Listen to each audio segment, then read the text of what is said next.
અને હવે વાત એક એવી બાળકીની કે જેણે બધાને અચરજમાં મૂકી દીધા છે। ગુજરાતી પરિવારમાં જન્મેલી આ બાળકીનું ફાંકડું હિન્દી સાંભળીને ભલભલા વિચારતા થઈ જાય। પાલનપુર તાલુકાના ખસ્સા ગામે અત્યારે બધાની આંખો મંડાય છે, જ્યાં ગુજરાતી પરિવારમાં ઉછરેલી 3.5 વર્ષની બાળકી માત્ર હિન્દીમાં જ વાત કરે છે।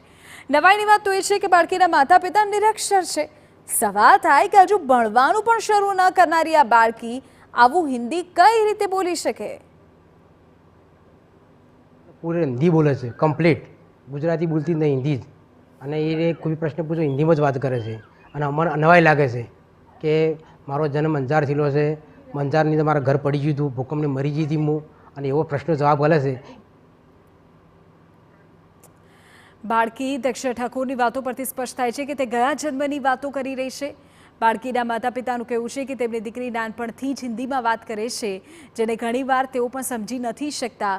એકવાર બાળકીની તેનું હિન્દી તેમની માતા ન સમજી શકતા બાળકે રડતા રડતા પિતાને કહ્યું કે મારી બીજી મમ્મી સારી હતી। આ વાત સાંભળીને બાળકીના પિતા પણ વિચાર શૂન્ય થઈ ગયા। हिंदी बोली ने मम्मी ने खबर ना पड़ी कि मम्मी मारा बिस्तर कहाँ पड़ा है। मम्मी समझी ना એટલે કે શું બોડું કૂટે એટલે છોકરી બે રોવા મળી। તો મેં ફોરાને પૂછ્યું કે કેમ બેટા રોવે તું? તો મમ્મી મારી બિસ્તર નહીં હાલતી। એના કરતાં મારી મમ્મી દૂસરી મમ્મી अच्छी હતી। એટલે હું વિચારવા પડ્યો કે દૂસરી મમ્મી ચો હે કે મારી મમ્મી અંજારમાં હતી કે।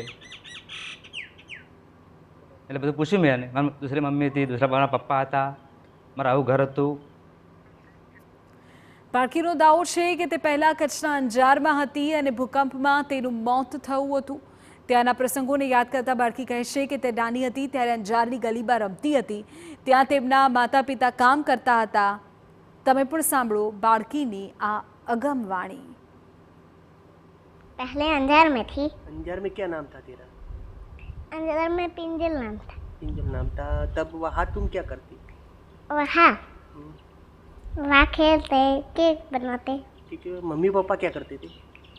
वो तो नहीं पता। उधर क्या नौकरी करते थे मम्मी पता? Mummy papa? पापा तो ऐसे नौकरी करते थे, केक बनाने की। केक बनाने की। और क्या हुआ था तेरे साथ उधर? वहाँ मैं मर गई थी। कैसे मरी थी? मेरे ऊपर एक बड़ा सा ढाबा गिरा था। ढाबा कैसे गिरा था? घर पे गम हुआ था। બાળકીના દાવા અનુસાર તે પહેલા અંજારમાં રહેતી હતી અને પછી મૃત્યુ પામી, પરંતુ બાળકીને પોતાના પહેલાંના માતા પિતા કે મિત્રોના નામ યાદ નથી। પણ જ્યારે તેમને પોતાના વિશે સવાલ પૂછવામાં આવે છે ત્યારે તે સ્પષ્ટતાથી જવાબ આપે છે। બાળકીનું હિન્દી સરસ છે, પુનર્જન્મનો દાવો છે અને આ બંને વાતો કોયડા સમાન છે। दूसरा क्या मालूम है तेरे को उस जन्म का? दूसरा कुछ नहीं मालूम। कुछ तो मालूम होगा ना, तू कैसे घूमती थी, किधर खेलती थी उधर? दूसरा कुछ नहीं मालूम, बताया ना। तेरे साथ तेरा कोई दोस्त था ये? हाँ, मेरे बहुत दोस्त थे। दोस्तों का नाम उसका नाम है? दोस्तों का नाम था अपना, उनको याद नहीं है। બાળકીની આ કાલીઘેલી ભાષા, ગત જન્મારાની યાદો અને તેનું ફાંકડું હિન્દી મનમાં અનેક સવાલો પેદા કરે છે કે કઈ રીતે બાળકી આવું હિન્દી બોલી શકે છે? શું બાળકીના ગત જન્મના દાવામાં દમ છે? શું કચ્છના ભૂકંપમાં મૃત્યુ પામેલી બાળકીનું ખરેખર આ પુનર્જન્મ થયો છે? સવાલો ઘણા છે, પરંતુ આ કોયડાનો જવાબ કોઈ પાસે નથી।